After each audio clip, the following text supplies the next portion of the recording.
ஜியா பட்குணத்தின் கவிதை தொகுப்பிலிருந்து.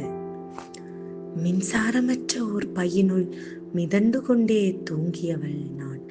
மிதமான சூட்டுடன் மிகையான உணவும் மெய் சிலிர்த்து நானும் நாட்களை கடந்து கொண்டே இருந்தேன்.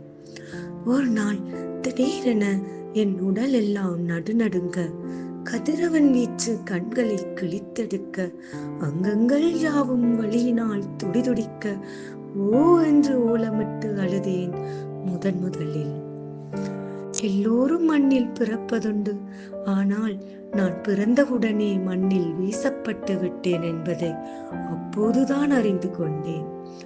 அள்ளி அணைத்து முத்தம் தர வேண்டிய என் அம்மா என்ன அவசரமோ தெரியவில்லை, சிறு துணியால் கூட என்னை சுற்றாமல் அப்படியே தூக்கி போட்டு விட்டாள் ஒரு அடர்ந்த புதருக்குள். அம்மா, என்னை தூக்கி எறியத்தான் போகின்றாய் என்றால் உன் வயிற்றினுள்ளேயே என்னை எரித்து சாம்பலாக்கி இருக்கலாம் அல்லவா? அப்பா, என் கரம் பிடித்து நடைபழக்க முடியாவிட்டால் என்னை உருவாக்காமலே இருந்திருக்கலாம் அல்லவா? வலிக்கிறது அம்மா, உன் நெஞ்சுக்குள் புதைந்து உன் முத்தத்தில் நனைந்து என் தாயின் பாலின் சுவையை அறிய ஆசை இல்லையா எனக்கு? கணக்கிறது நெஞ்சம் அப்பா. உன் செல்ல கண்டிப்பில் உன் முதுகில் ஜானை சவாரி செய்து தினந்தோறும் ஓடியாடி விளையாட ஆசை இல்லையா எனக்கு? நான் என்னதான் பாவம் செய்தேன்? மீண்டும் மண்ணில் மாளும் வரை யாருமற்றவன் என்ற பரிதாபத்துடனே வாழ பழக வேண்டுமா?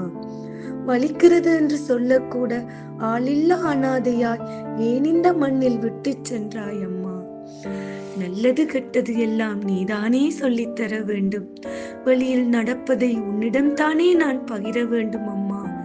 அப்பாதான் என்னை வேண்டாமென விளத்திச் சென்றாலும் 10 மாதம் உன்னோடு சிரித்து மகிழ்ந்ததை நீ உணரவில்லையா? உன் கண்ணீரில் நான் கலங்கியது நீ அறியவில்லையா? உன் முகம் பார்க்க தினம் தினம் நாட்களை எண்ணிக்கொண்டிருந்தது உனக்கு தெரியவில்லையா? தாயாவது ஒரு வரம் என்று சொல்கிறார்கள், நான் எப்படி உனக்கு ஒரு பாரமானேன் அம்மா? உயிருடன் நீங்கள் இல்லை என்றால் கூட என் தேடல் அடங்கி இருக்கும். ஆனால் எப்போதாவது என்னை வந்து நீங்கள் அள்ளி அணைத்து உங்களுடனே கூட்டிச் செல்வீர்களா என்று ஏங்கிக் கொண்டே என் ஆத்மாவும் அடங்க போகிறதம்மா.